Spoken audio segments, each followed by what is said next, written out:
Hello, Mom and Sir. I'm Karen Lumuntad from Philippines, 34 years old. I have a husband and two children.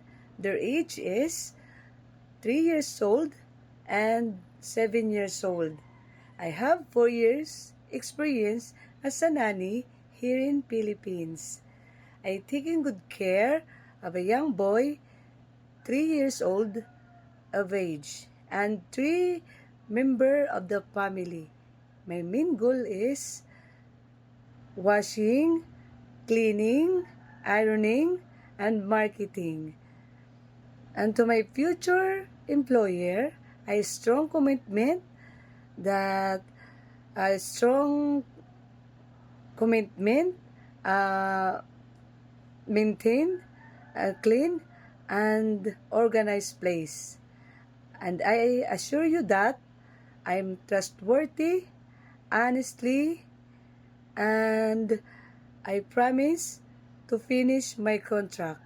Thank you. That's all.